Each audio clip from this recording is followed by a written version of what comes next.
मंत्री अमित शाह ने कांग्रेस पर बड़ा आरोप लगाया। कांग्रेस सांसद सदन में गलत जानकारी दे रहे हैं। शाह ने कहा कि ट्रिब्यूनल के फैसले के खिलाफ सिविल सूट हो। 2013 के कानून में अपील का प्रावधान नहीं रखा गया था। शाह ने कांग्रेस एमपी नासिर हुसैन को जवाब दिया।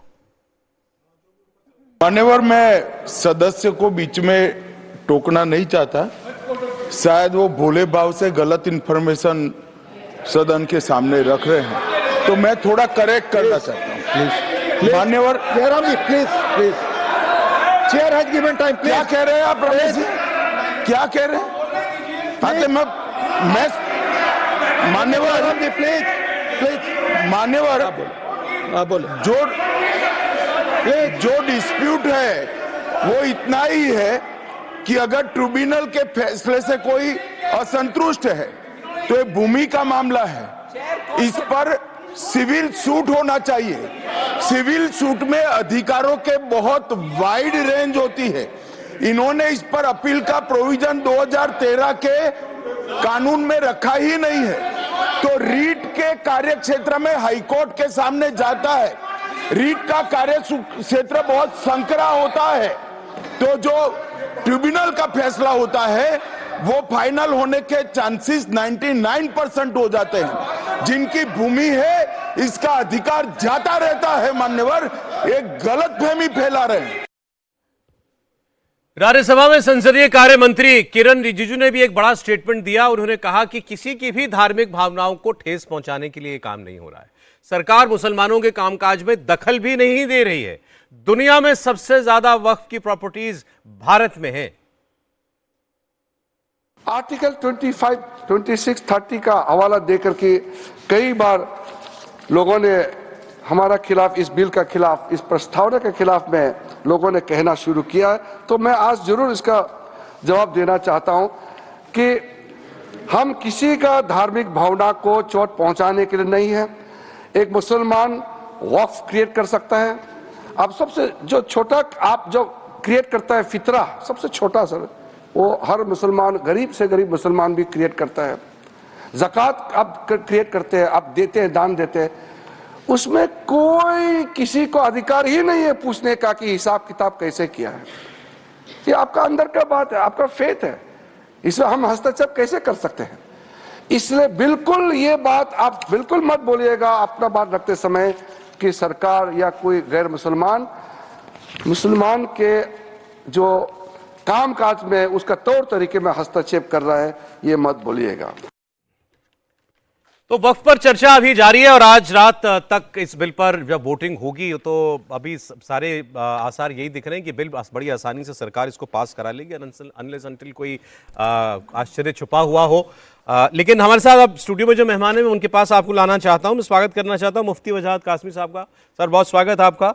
हमारे साथ शादाब शम्स साहब हैं, उत्तराखंड वक्फ बोर्ड के चेयरमैन हैं।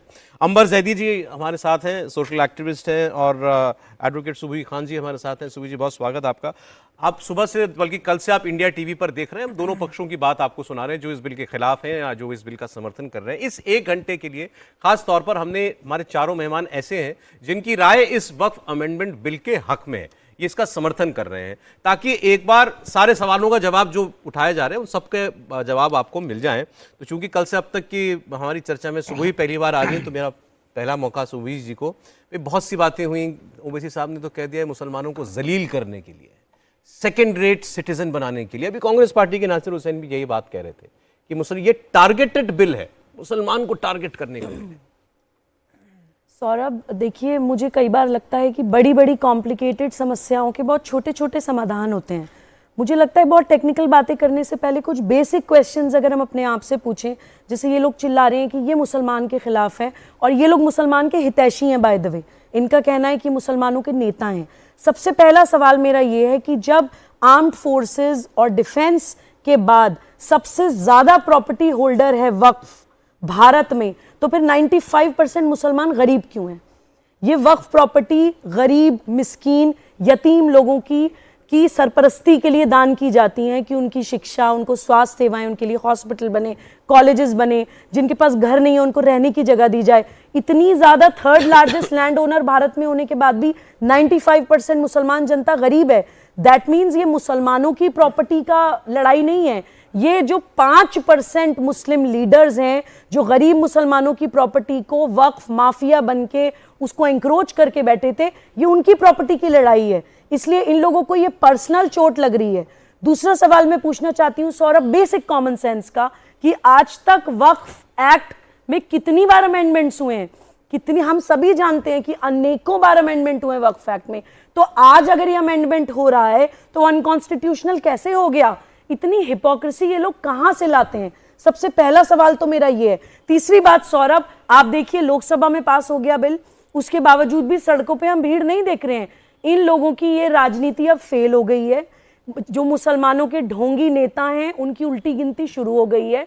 अब पढ़ा लिखा मुसलमान या इवन गरीब मुसलमान भी ये जान गया है कि ये सिर्फ हमें इस्तेमाल करते हैं, हमारे नाम पे विदेशों से ज़कात लेकर आते हैं, हमें इमोशनल करके वोट जीतकर नेता बन जाते हैं और नेता बनने के बाद अपनी जेबें भरते हैं, हमारे लिए कुछ नहीं बहुत करते। सारे मुस्लिम नेताओं ने और रिलीजियस नेताओं ने, जैसे एक और जो संस्थाएं, उन लोगों ने कहा था इस बिल का जब ये चर्चा चल रही थी कि वक्फ बिल आएगा, कि संसद तुम्हारी सड़क हमारी, तुम संसद में कर लो जो करना है, तुम्हारे पास पावर है, हम सड़क पर दिखाएंगे। शाहीन बाग बना देंगे ये धमकी दी थी, लेकिन कोई मुसलमान इनके साथ मुझे आता हुआ सड़कों पे नहीं दिखता है। ये एक बहुत पॉजिटिव और ब्राइट तस्वीर मुझे देश की दिख रही है कि जो आम मुसलमान हैं, जो मासेज है मुसलमान के, वो समझ गए हैं कि ये हमें जो इस्लाम के नाम की राजनीति करते हैं ये हमारे हितैषी नहीं है, ये हमारे सबसे बड़े दुश्मन हैं।